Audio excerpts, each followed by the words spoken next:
This is Fuzzier Wood to Health, and I'm Fuzzy D.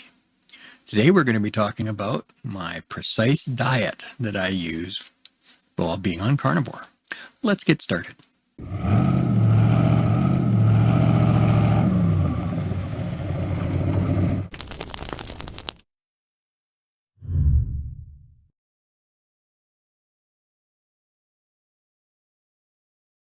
What exactly is the carnivore diet?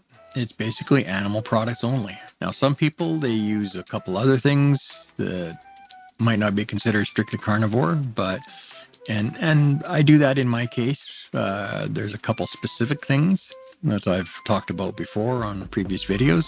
But basically, there's I take iodine drops for my thyroid, which isn't strictly carnivore, I guess. Although you can get iodine from seafood, although you can't really get enough. I've discovered after doing some research recently. So basically, it's nothing but animal products. A while back, I was using very limited seasonings, but I don't do that anymore. I'll get into that later. So no plant-based seasonings of any kind. They have carbohydrates, and they can also trigger inflammation in some people. And that's actually the case for me. Most seasonings trigger inflammation. The ones I was using, I was just using granulated garlic, sometimes fresh garlic, and pepper, along with salt, of course. But there were some issues that cropped up from that because of them having carbohydrates. Now I don't use any seasonings at all. I just use salt. And I've actually found over time, as I've been on this longer, that my taste has changed, and I really taste the subtle flavors in the meat like I didn't before. I really don't miss the seasonings now that I'm used to not having them. So when I say animal products, we're basically allowed eggs, although I very rarely eat eggs myself. There's just something about, I used to really love eggs, but since being carnivore, I don't really enjoy them that much for some reason. I don't eat them all that often. So out of the meat that you eat, 70% should be beef or other ruminants. A ruminant is any animal that eats grass. So moose, buffalo or bison, goats, sheep, elk, deer, that kind of thing. I generally eat about 70% of red meat or ruminant meat. I eat about 25% pork and about 5% other stuff, which would include, the occasional eggs and seafood, salmon or shrimp or something like that. And I try to maintain 20 to 30% fat by volume compared to the amount of meat that I eat. Now, one of the mistakes that I tend to make is once I got used to eating fat, sometimes I eat too much, which can give me diarrhea. So if you start getting diarrhea, like when you first start carnivore, you're going to get diarrhea. That's a given because your body is adapting to all the fat, and it's also adapting to no longer having sugar or carbohydrates or anything like that. The stuff in your microbiome that was processed in the other foods is going to die off, and then the microbiome that's built for dealing with meat and fat has to flourish and increase in production. So it's normal to get 2 or 3 weeks of pretty significant diarrhea, especially if you jump right in like I did. If you transition slowly over a month, you can often avoid that little side effect. But the other thing I noticed was once I quit the sugar and everything, I started getting just massive headaches, migraine strength headaches for about 3 weeks straight because I was detoxing. That's pretty significant. So they call it the carnivore flu, and you just have to power your way through it. Don't give up at that point. What I use for my fat intake is butter, lard, or tallow. The lard comes from pork fat, of course, and tallow is from beef. The butter needs to be just pure butter with no additives except maybe salt, if you like salted butter. And now the other thing I eat, of course, is salt. We need large amounts of salt, but we need to avoid table salt. Table salt has iodine added to it, and it's just a really lousy form of iodine that does more harm than good, I think. So you want to avoid just normal processed commercial table salt. So there's a couple of salts that I would recommend. There's Redmond's Real Salt. Redmond's Real Salt is derived from a ancient seabed that's under a whole big thick layer of mud.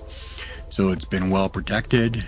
It's pure, and it naturally contains iodine. So you're going to get some from that, but because it's not artificially added, it's a lot more beneficial. And the other recommendation I have is Himalayan salt. Now, Himalayan salt can be a little problematic because there are a lot of fakes out there. So you have to be very careful.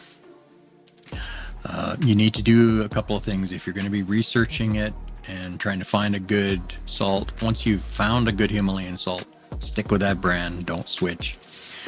Some of the ways to tell is, is it a rock salt? If it's not a rock salt, then it's probably fake. The fine grind stuff is what they fake the most.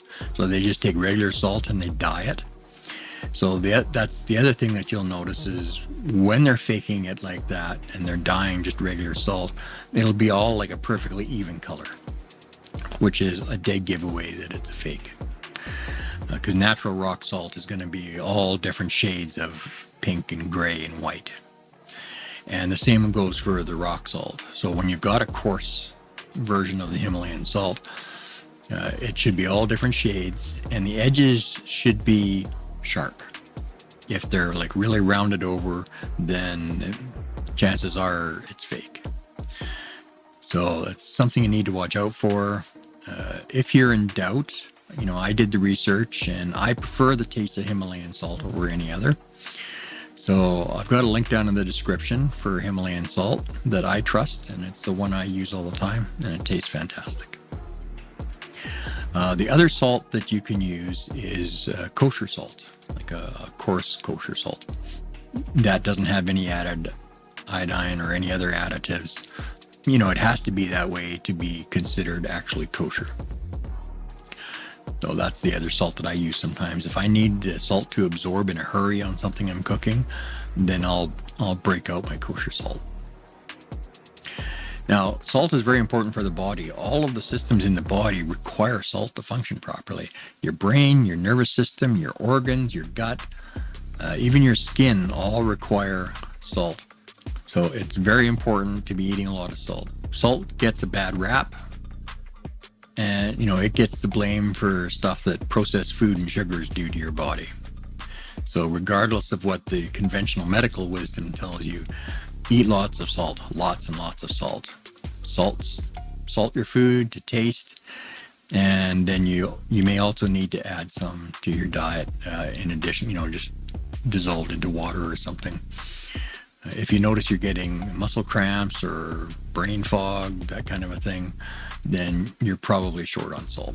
Now, the other thing you need when you're on the carnivore diet is you need to drink lots and lots of water.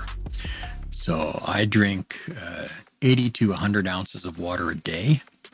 So I've got this container here. This holds 40 ounces. I usually go through 1.5 of these a day, thereabouts. But then I also am taking 2 or 3 glasses of water with apple cider vinegar mixed into it. So by the time all is said and done, I'm usually getting at least 80 ounces a day, sometimes closer to 100, especially if I use a couple of these in a day.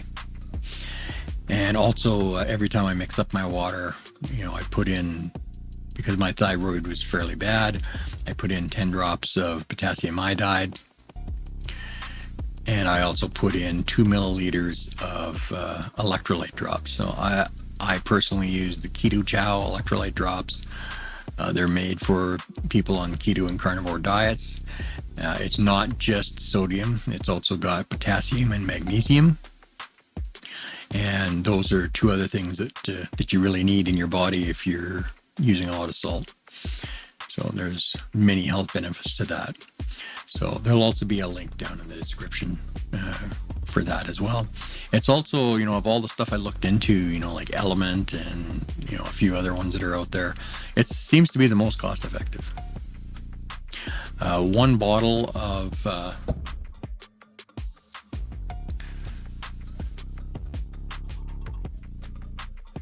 one bottle of the Keto Chow Electrolyte drops seems to last me about 2 months.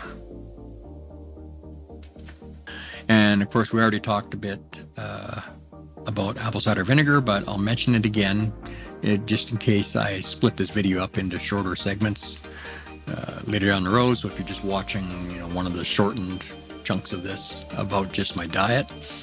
So I take apple cider vinegar 3 times a day, usually. Well, I did. Sometimes not so much anymore because of how I changed my diet. So I'm OMAD. I only eat once a day. So OMAD stands for 1 meal a day. And I used to eat in late afternoon so that I could eat with my wife. So I would take a tablespoon of apple cider vinegar mixed in a glass of water in the morning. And I would take another one before bed, and then another one, 15 to 30 minutes before I ate. If you're eating more than once a day, take it before your largest meal. You don't want to have more than 3 doses a day of this. But I discovered a couple of months ago that it's actually better to eat in the morning. I saw a couple of videos on this, and the doctor was talking about how the way your body is primed to process nutrients from your food, it works best to eat right after sunrise, or as close to after sunrise as you can. It's tied to your circadian rhythm. So I don't remember all the science behind it. He did explain all that, but by the end of it, I realized, okay, there's some serious health benefits to eating first thing in the morning like that. And if you're eating more than once a day, you shouldn't eat past sundown. Now, if you're living as far north as I do, that's not going to work year-round because, during the winter, we only have about 6 hours of daylight here. And if you go farther north than that, you might have, 3 months where you get no daylight at all. So you have to kind of adjust that to stay in a fairly normal rhythm that people further south would have. Typically, I eat around 6-ish in the morning. I'm usually up between 4 and 5 in the morning. I usually go to bed at about 9 at night and do a little reading and meditation and a little prayer, and then I'm usually asleep by 10:30. I usually wind up having to get up a time or two during the night. I'm old. So it happens. I've done some things to make it less so, but I still have to get up at least once during the night. I used to be 2 or 3 times. The other thing that I'll mention about iodine is that you need a decent level of iodine in your diet, not only for thyroid function, but, it's basically all for your thyroid, but your thyroid regulates your metabolism. So if you don't have enough iodine for your thyroid, then your thyroid can't properly regulate your metabolism. So a lack of iodine can be kind of directly responsible for metabolic dysfunction, which of course is tied to weight gain in a lot of us. Now, the one thing to talk about is, I mentioned that you can get iodine from seafood, and of course that's a great source to get your iodine, as well as sea salt. Now, the one thing to avoid is modern sea salt that's just extracted from oceans today, because it contains microplastics and other pollutants. So that's why I really recommend either the Redmond's Real Salt or Himalayan Salt. Himalayan salt, most people don't realize, is actually sea salt. They are old ocean beds that were thrust up into mountains and are now mined. So they also have iodine. I don't know if it's the same amount of iodine as Redmond's. There's actually been some lab testing done for Redmond's showing how much natural iodine it contains. I imagine Himalayan salt is pretty similar. It might be a little more, might be a little less, but it's going to be basically the same. So if you've got,